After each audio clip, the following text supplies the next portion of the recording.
Daniel chapter 6 verse 3. இப்படி இருக்கையில் தானியேல் பிரதானிகளுக்கும் தேசாதிபதிகளுக்கும் மேற்பட்டவனாயிருந்தான். தானியேலுக்குள் விசேஷித்த ஆவி இருந்தமையால் அவனை ராஜ்யம் முழுமைக்கும் அதிகாரியாக ஏற்படுத்த ராஜா நினைத்தான். அல்லேலூயா. ஆண்டவராகிய இயேசு கிறிஸ்துவின் பரிசுத்தமுள்ள நாமத்தில் உபவாசத்தோடும் ஜெபத்தோடும் வந்திருக்கிற உங்களை நான் வாழ்த்துகிறேன். அல்லேலூயா. ஒரு ஜெபிக்கிற மனிதனுக்குள் கர்த்தர் the spirit of excellence, ஒரு விசேஷித்த ஆவியை உடையவனாக தேவன் அவனை மாற்றுகிறார், மறுரூபப்படுத்துகிறார். நீங்கள் ஆதியாகமத்திலிருந்து வெளிப்படுத்தின விசேஷம் வரைக்கும் நீங்க பார்த்தீங்கன்னா கர்த்தரால பயன்படுத்தப்பட்ட பரிசுத்தவான்கள் எல்லாருமே ஒரு ஸ்பெஷல் அனாயிண்டிங், ஒரு விசேஷித்த அபிஷேகத்தை அவர்கள் மேல் கர்த்தர் வைத்திருந்ததை நம்ம பார்க்க முடியும். அல்லேலூயா. இப்படி தானியேலுக்குள்ள விசேஷித்த ஆவியானவர் இருந்தபடியினால அவன் எப்படி இருந்தானா, பிரதானிகளுக்கும் தேசாதிபதிகளுக்கும் மேல ஒரு பெரிய ஹையர் போஸ்ட்ல ஒரு கவர்னராக அவர் என்ன பண்றாரு, ஆண்டவர் அவரை அந்த மாநிலத்துல பாபிலோன்ல கல்தேர் தேசத்துல தலையை உயர்த்தி வைக்கிறார். அல்லேலூயா. தானியேலோடு பாபிலோனுக்கு நாடு கடத்தப்பட்ட 3 இளைஞர்கள் உண்டு. அவர்கள் சாத்ராக், மேஷாக், ஆபேத்நேகோ. இந்த 4 இளைஞர்களுக்குள்ளேயுமே நீங்க கவனிச்சீங்கன்னா நல்ல ஒருமனம் உண்டு, ஐக்கியம் உண்டு, தெய்வீகம் உண்டு, அன்பு உண்டு, அழகு உண்டு, கல்வி அறிவு உண்டு. அவர்களை பார்த்தீங்கன்னா ரொம்ப விசேஷித்த ஒரு கேரக்டர்ஸ் அவர்களுக்குள்ள இருந்தது. எல்லா விஷயத்திலையும் ஒரு மனம், எல்லாத்திலையும் ஒரு சரியான தீர்மானம்.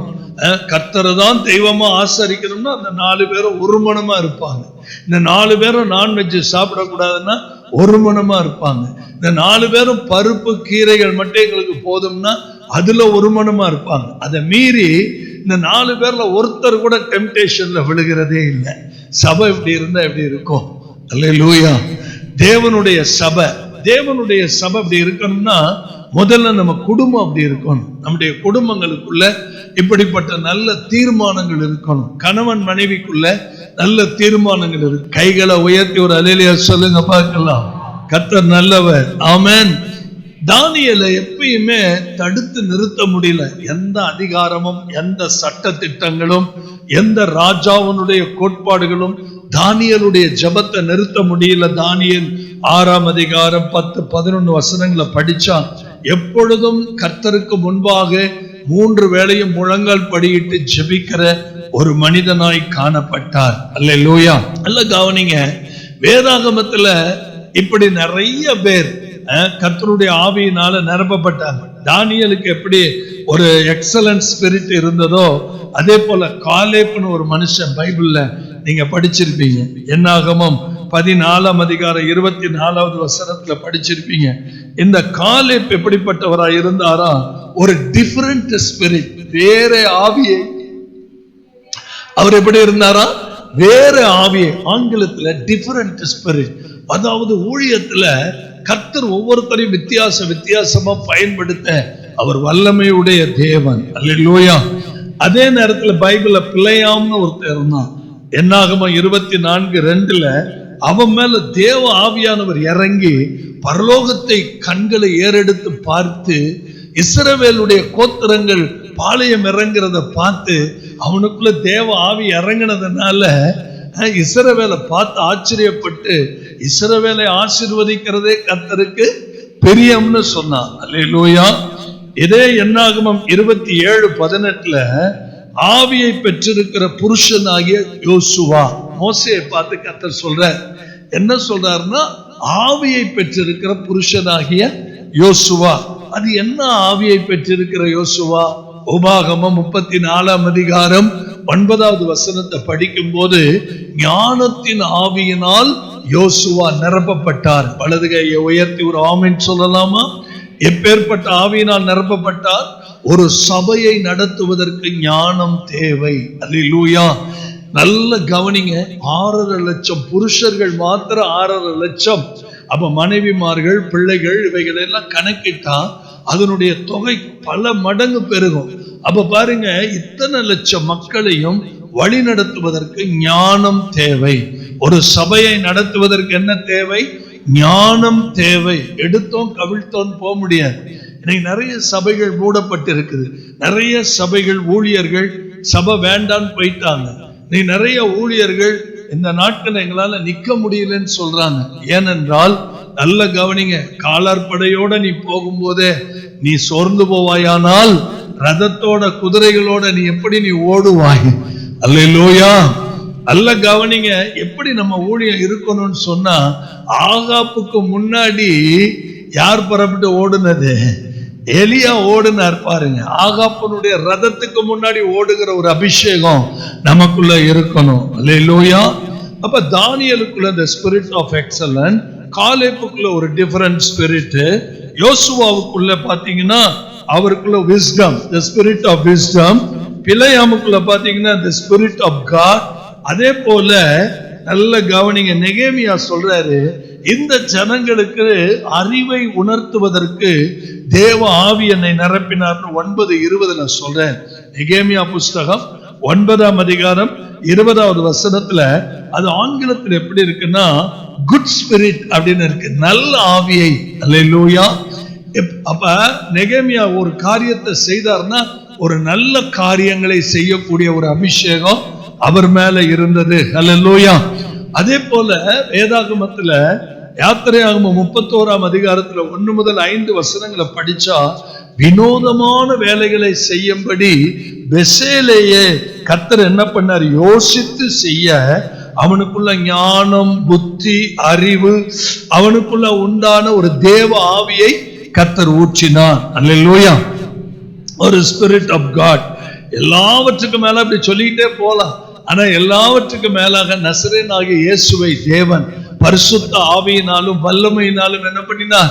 அபிஷேகம் பண்ணினார். தேவன் அவரோடு கூட இருந்தபடியினால் நன்மை செய்கிறவராய், பிசாசனுடைய வல்லமையில் அகப்பட்ட யாவரையும் குணமாக்குகிறவராய் எங்கும் என்ன பண்ண சுற்றி தெரிந்தான அப்போஸ்தலர் நடபடிகள் 10ஆம் அதிகாரம் 38வது வசனத்துல நம்ம படிக்கிறோம். நல்ல கவனிங்க. தானியேல் ஒரு ஜெப வீரராய் இருந்தார். அல்லேலூயா. நல்ல கவனிக்கணும். அரசாங்கத்துல இருக்கிறாரு, கவர்மெண்ட்ல இருக்கிறாரு, ஸ்தானாதிபதிகளுக்கு எல்லாம் மேல இருக்கிறாரு, ஒரு மிகப்பெரிய பொறுப்புல இருக்கிறாரு. ஆனாலும் அவருடைய கொழு மண்டபத்துல அவர் ஜெபிக்க தவறுனதே கிடையாது. ஆமென். ஆனா நம்ம தான் என்ன செய்யறோம்? எப்படியாவது பலவீனப்பட்டு ஜெபத்துல சோர்ந்து போயிடுறோம், ஜெபத்துல மனம் தளர்ந்துடுறோம், ஜெபத்துல சோர்ந்து போயிடுறோம். ஒரு காரியத்தை நான் உங்க கண்ணு முன்னாடி வைக்கிறேன். ஜெபிக்கிறவங்களுக்கு கண்டிப்பா சோர்வு வரும். நான் ஆண்டவருக்கு சித்தமானால் என்னுடைய வெளி ஊழியங்களை முடித்து வந்து நான் பேசுறேன். தானியேலுக்குள்ள சோர்வு வந்தது. இந்த ஒரு திருவசனத்தை வச்சுக்கிட்டு நான் தனிமையில உபவாசம் பண்ணி கர்த்தர்ட்ட போராடி இருக்கிறேன். அவ்வளவு பெரிய ஜெப வீரனுக்கே என்ன வந்தது? சோர்வு வந்தது. வியாதிப்பட்டு கிடந்தார். ஆனாலும் அது அவருக்கு நிரந்தரமா இல்ல. நல்ல கவனிக்கணும். ஜெபிக்கிற தேவ பிள்ளைகளுக்கு வரக்கூடிய சோர்வும் வியாதியும் நிரந்தரம் அல்ல. அது இட்ஸ் டெம்பரவரி. உங்க பாடியில நீங்க ஜெபிக்கும் போது ஒண்ணு தொங்கும். எந்த டிசீஸ்க்கு இங்க நோ பார்க்கிங் போர்டு தொங்கிக்கிட்டே இருக்கணும். கைகளை உயர்த்தி ஒரு அல்லேலூயா சொல்லுங்க பார்க்கலாம். ஆகையினால பரிசுத்த ஆவியானவர் என்ன சொல்றார்? தானியேல் 6:10 படிக்கும் போது, இந்த தானியேல் என்றால் அந்த பத்திரத்துக்கு கையெழுத்து வைக்கப்பட்டது என்று அறிந்த போதிலும் தன் வீட்டுக்குள்ளே போய் தன் மேல் அறையிலே எருசலேமுக்கு நேராக பல கனிகள் திறந்திருக்க, அங்கே தான் முன் செய்து வந்தபடியே தினம் 3 வேளையும் தன் தேவனுக்கு முன்பாக முழங்கால் படியிட்டு ஜெபம் பண்ணி ஸ்தோத்திரம் செலுத்தினான். இதை நல்ல கவனிக்கணும்.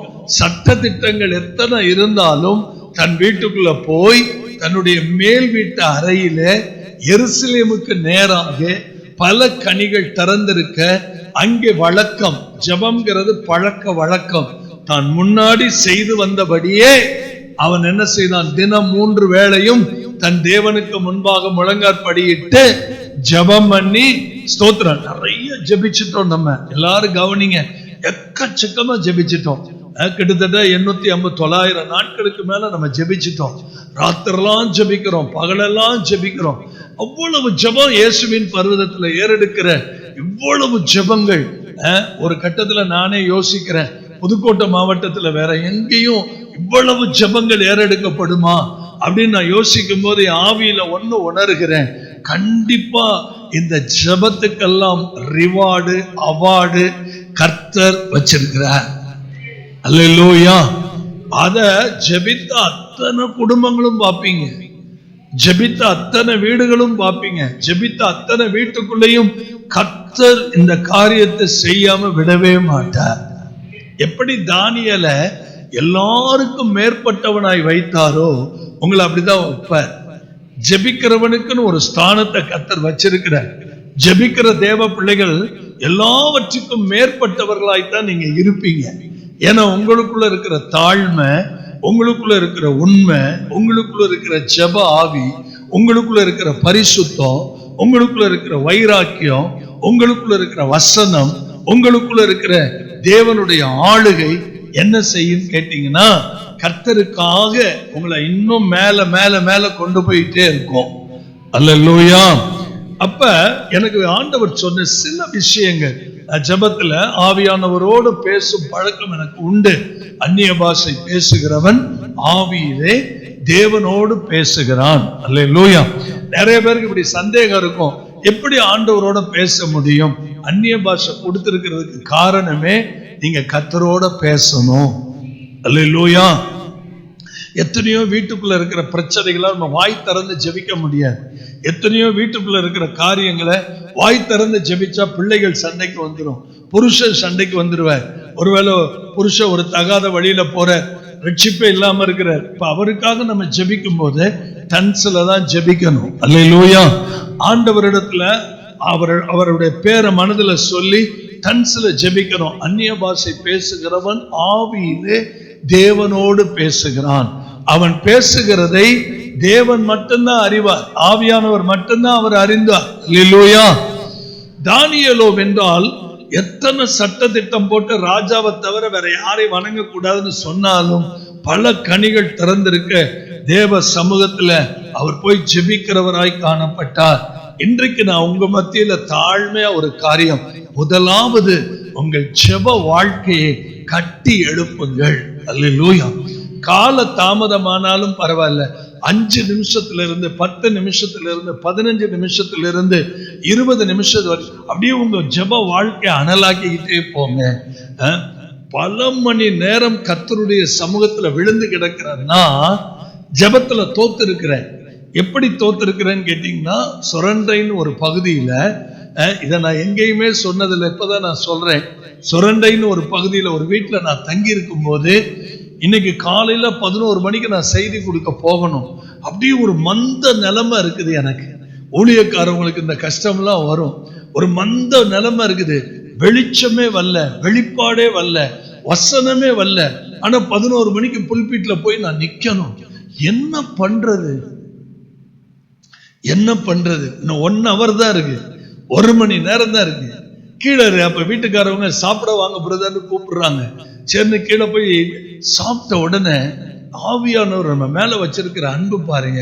இந்த வார்த்தைக்காக நம்ம எவ்வளவு ஏங்குறோம். அது மாதிரி கர்த்தர் பாருங்க, சம்பந்தமே இல்லாம அந்த வீட்டுல இருக்கிற ஒருத்தர், என் பொண்ணு அமெரிக்காவில் இருக்கிற பிரதர், நான் உங்களுக்கு ஒரு புக்கு பிரசன்ட் பண்ணணும்னு விரும்புறேன் அப்படின்னு என் கையில ஒரு புக்கை கொடுத்தேன். பச்சை கலர்ல அழகான ஒரு புக்கு, சகரியாஸ் டானிஸ்போம் எழுதின புக்கு, ஜபப்பள்ளி அப்படின்னு ஒரு புக்கு. அந்த புக்கை கொடுத்தோன்னே இதை படிங்க, ரொம்ப பிளஸ்ஸிங்கா இருக்கும் அப்படின்னு சொல்லி கொடுத்த புக்கை எடுத்துட்டு போய் அட்டைப்படத்தை ஓபன் பண்ண உடனே, இந்த புக்கை திறந்த நீங்கள் இந்த புக்கை நீங்க கீழே வைக்கவே மாட்டீங்க. இதை படிச்சு முடிச்சுட்டு தான் நீங்க வைப்பீங்க. ஒன்று, இந்த ஜப புஸ்தகம் உங்க வாழ்க்கையை கட்டி எழுப்பும். இல்லை என்றால் இந்த ஜப புஸ்தகத்தை நீங்கள் தாராளமா என்ன பண்ணிடலாம், வெளியேற்றிடலான்னு சொல்லி அந்த வாசகமே முன்னாடி எழுதி போட்டுரும். அட்டைப்படத்தை திறந்ததுதான் தெரியும். அப்ப செல்போன்லாம் கிடையாது. அப்படியே கட கட கட கட கட கட கட கட கடன்னு படிச்சு புஸ்தகத்தை முடிச்சிட்டேன். எவ்வளவு நேரத்துக்குள்ள? 1 மணி நேரத்துக்குள்ள அந்த புக்கை அப்படியே அவ்வளவு பயசா என் பேக்குக்குள்ள வச்சுட்டேன். என்ன பேச போறேன்னு எனக்கு தெரியாது, எதுவுமே தெரியாது. 11 மணிக்கு வண்டி வந்துச்சு, போயிட்டேன். புல்பிட்ல ஏறினதான் தெரியும். 1.5 மணி நேரம், 1.25 மணி நேரம், 2 மணி நேரம் சபைய அக்கினினால நிரம்பிக்கிட்டு இருக்கு. எப்படி ஜபிக்கணும்னு சொல்லி பிரசங்கம் பண்ணியிருக்கிறேன். கட்ட கட்ட கட்ட கட்ட கட்டன்னு உடனே வந்த புதுக்கோட்டைக்கு. அப்ப ஓட்டு கட்டடம், அப்ப சர்ச்சு ஓட்டு கட்டடம். அப்ப நான் வந்த உடனே பிள்ளைங்க 45-50 வாலிபர்கள் இருப்பாங்க. சுந்தரம்பாளுக்கு ஞாபகம் இருக்கான்னு தெரியல. வந்த உடனே இந்த புஸ்தகத்தை உடனே ஆர்டர் போட்டு எல்லா பிள்ளைகளுக்கும் ஒரு புத்தகம், அந்த கிஃப்ட் கொடுத்தேன். அந்த புஸ்தகம் எத்தனை பிள்ளைங்க அதை பத்திரமா வச்சிருக்குங்கன்னு தெரியல. இன்னைக்கு என் பீரோல இருக்கு, இன்னைக்கு பீரோல இருக்கு. ஜெப பள்ளி. ஒருவேளை கர்த்தருக்கு சித்தமானால் உங்களுக்கு இந்த ஃபாஸ்டிங் பிரேயர் முடியறதுக்குள்ள ஆர்டர் போட்டு வாங்கிட்டாரு. Wonderful book. உண்மையாகவே அந்த புக் எடுத்தீங்கன்னா வைக்க மாட்டீங்க, அவ்வளவு அருமையான புக். இதுல இன்னொரு பியூட்டினா, என் இருதயம் எவ்வளவு தாகத்தோட அந்த புஸ்தகத்தை படிச்சுச்சோ, அதே டானிஸ் போம நேரா சந்திச்சு கை கொடுத்து அவரோட நின்று ஜெபிக்க ஆண்டவர் கிருபை செய்தார்.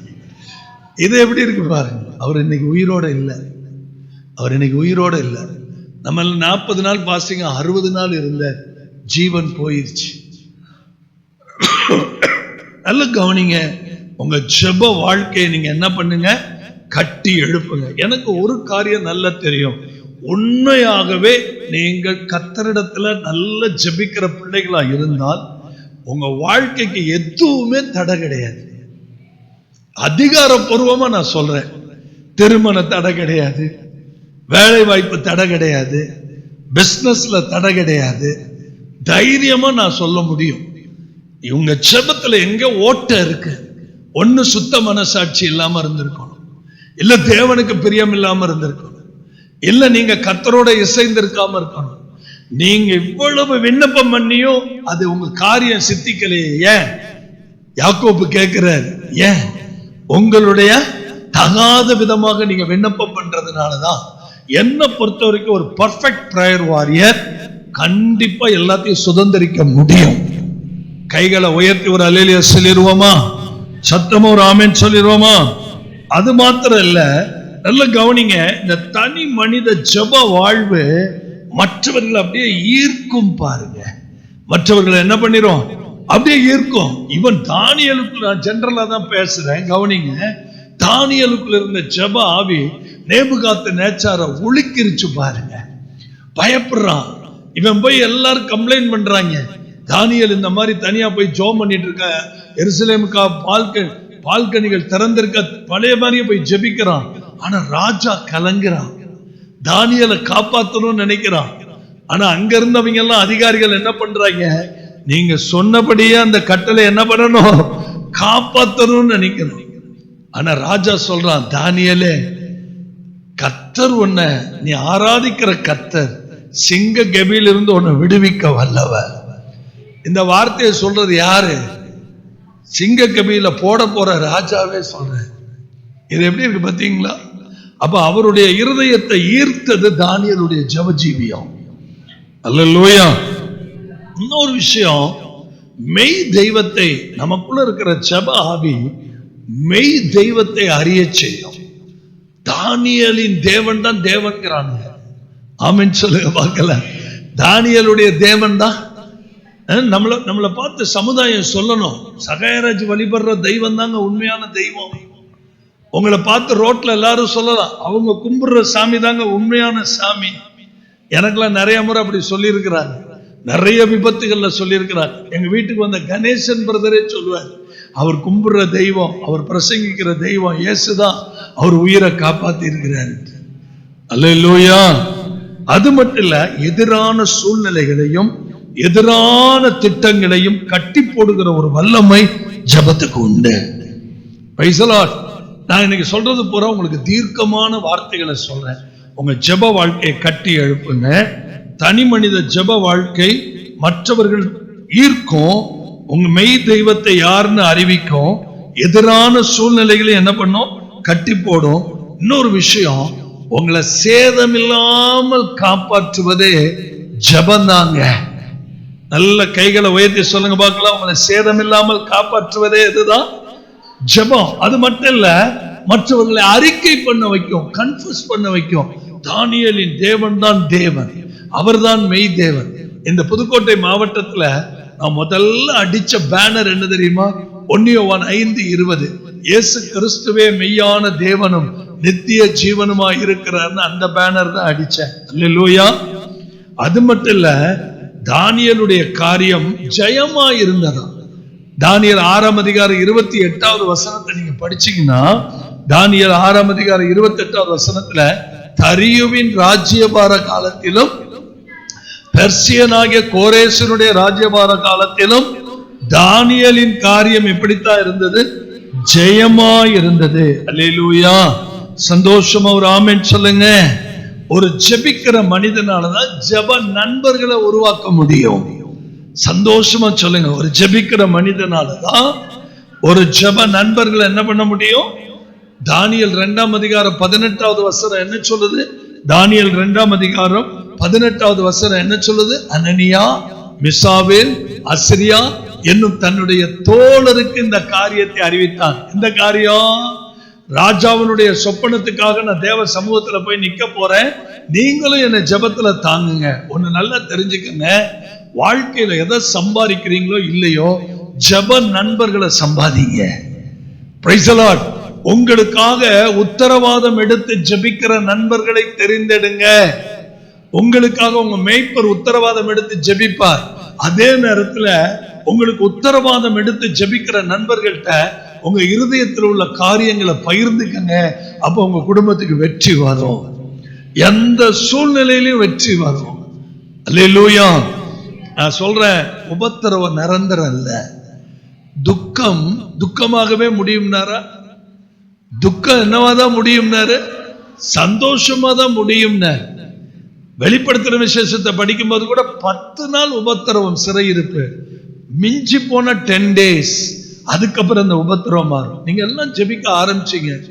எவ்வளவு பெருசா வீங்கின என் வயிறு, தியேட்டர்ல, ஆபரேஷன் தியேட்டர்ல நேரம் நான் மதுரையில படுத்து கிடக்கணும். இன்னைக்கு சேகர் டாக்டர் எங்கடா சகைராஜ காணான்னு இன்னும் 15 நாளா தேடிட்டு இருப்பாரு.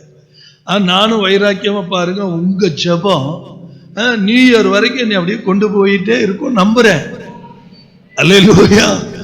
ஆமா, உங்க ஜெபத்தினாலதான் அடுத்தடுத்த டேட் கொடுத்துட்டேன் பாருங்க. அடுத்தடுத்த டேட் கொடுத்துட்டேன். அடுத்து 14, 15 திருவரம்பூர் போறேன். அடுத்தடுத்த டேட் கொடுத்துக்கிட்டே இருக்கேன். ஆனா டாக்டர் சொன்னாரு ரொம்ப சீக்கிரம் 2 நாளைக்குள்ள வரணும்னு. ஆனா தஞ்சாவூர் டாக்டர் சொன்னாரு, பாஸ்டர் சகைராஜ் நீங்க தேவ மனுஷன், அவரும் தேவ மனுஷன். சோ தேவ மனுஷன் டு தேவ மனுஷன் போய் கன்சல்ட் பண்ண போது அவர் சொன்னார், என்னை பொறுத்த வரைக்கும் it's not necessary, it's not urgent, take time, wait, ஜெபம் பண்ணுங்க, அவ்வளவுதான். நீங்க ஜெபிக்கிறீங்க, நாங்களும் ஜெபிக்கிறோம், உங்களோட சேர்ந்து நாங்களும் ஜெபிக்கிறோம். ஆமென். எனக்கு ஒரு காரியம், தேவன் தம்முடைய தூதனை அனுப்பி தானியேலை போட்ட சிங்க கெபியில, தானியேலுக்கு முன்னாடியே தூதன் போய் எல்லா சிங்கத்தினுடைய வாயையும் கட்டினதுனாலதான் எல்லாம் ஆஃப் ஆகி போய் கிடந்துச்சு. டாக்டர்கிட்ட போகணுங்கிற அவசியமே இல்லாம ஒரு தூதனை அனுப்பி அவர் எல்லாத்தையும் கம்ப்ளீட்டா எடுத்து நீட் பண்ணி வைக்க அவரால் முடியும்னு நம்ம சொல்வோம். அல்லேலூயா. நம்முடைய காரியங்கள் எல்லாம் ஜெயமாகட்டும். இவ்வளவு ஜெபிக்கிற பிள்ளைகள் இருக்கும்போது கர்த்தர் ஜெயம் கொடுப்பார். மறைபொருட்களை வெளிப்படுத்துகிறவர். தானியேல் 2ஆம் அதிகாரம் 19ஆம் வசனத்தை படிக்கும் போது அங்கே ராக்காலத்தில் தரிசனத்திலே தானியேலுக்கு மறைபொருள் என்ன செய்யப்பட்டது? வெளிப்படுத்தப்பட்டது. அப்பொழுது தானியேல் பரலோக தேவனை, என்ன சொல்றேன், நிறைய ஜெபம் பண்ணிட்டோம். இனிமே உங்க வாயினால என்ன பண்ணுங்க, அதிகமா என்ன பண்ணுங்க, ஸ்தோத்திரம் பண்ணிக்கிட்டே இருங்க. இந்த ஸ்தோத்திரங்கள் தான் என்ன பண்ண, நம்ம ஜெபங்களை அப்படியே புஷ் பண்ணி ஆண்டவருடைய பாதத்துல கொண்டு போய் போடும். அல்லேலூயா, அல்லேலூயா. எதை வச்சு நான் சொல்றேன் அப்படின்னா, தானியேல் 2ஆம் அதிகாரம் 23வது வசனத்தை பாருங்க. என் பிதாக்களின் தேவனே, நீர் எனக்கு ஞானமும் வல்லமையும் கொடுத்து, இந்த இடத்தை உங்க பைபிள்ல அண்டர்லைன் பண்ணுங்க, நாங்கள் உம்மிடத்தில் வேண்டிக் கொண்டதை இப்பொழுது எனக்கு அறிவித்து. ஒரு கிளாப் பண்ணுங்களேன். நாங்கள் உம்மிடத்தில் வேண்டிக் கொண்டதை இப்பொழுது எங்களுக்கு அறிவித்து. எல்லாரும் ஒரே வாயினால சொல்லுங்க, இந்த 3 நாட்கள் நாங்கள் உம்மிடத்தில் வேண்டிக் கொண்டதை எங்களுக்கு நீர் பலன் கொடுக்கிற தகப்பன், அதுக்கு பதில் கொடுக்கிற தகப்பன், எங்களுக்கு அதை திரும்ப அறிவிக்கிற தகப்பனா இருக்கிறேன். அல்லேலூயா, அல்லேலூயா. ஆகவே தானியேல் 2:29 சொல்லுது, மறைபொருட்களை வெளிப்படுத்துகிறவர் மட்டுமல்ல, சம்பவிக்க போகிறவைகளையும் ஒரு மனிதனுடைய இருதயத்தில் இருக்கிறவைகளை, தானியேல் 2:30 இருக்கிறவைகளையும் அவர் நமக்கு வெட்ட வெளிச்சமாக்குகிறவர். சந்தோஷமா இருக்கிறீங்களா? நீங்க வீட்டுல போய் உட்கார்ந்து நல்ல தியானிங்க. ஆமென். அந்தி சந்தி மத்தியானம் 3 நேரமும் ஒரு 10 நிமிஷம் ஜெபம் பண்ணி பழகுங்க. அப்புறம் 1/4 மணி நேரம் ஜெபிங்க. இதுதான் இந்த ஜெப பள்ளியில சொல்லி கொடுப்பேன். அதுக்கப்புறம் அரை மணி நேரம் ஜெபம் பண்ணுங்க. அப்புறம் ஆசையா இருக்கும். அப்புறம் இந்த இடைவிடாமல் ஜெபிக்க பழகுங்க. எந்த சூழ்நிலையிலும் கையை உயர்த்தி ஜெபம் பண்ணுங்க. எப்ப வாய்ப்பு கிடைக்கிற போதெல்லாம் நீங்க தேவ சமூகத்துல ஜெபம் பண்ணுங்க. பஸ்ல போகும்போது, நடக்கும் போது, உட்காரும் போது, வேலை செய்யும் போது, எந்த இடத்துலயும் உங்க பரிசுத்த கைகளை உயர்த்தி ஜெபிக்க பழகுங்க. கர்த்தர் அற்புதங்களை செய்வார். தூபம்போலின் ஜெபங்கள் ஏற்றுக்கொள்ளும் ஐயா, மாலை பழி போல் என் கைகளை உயர்த்தினேன் ஐயா, மாலை பழி போல் என் கைகளை உயர்த்தினேன் ஐயா, உம்மை நோக்கி கதறுகிறேன்,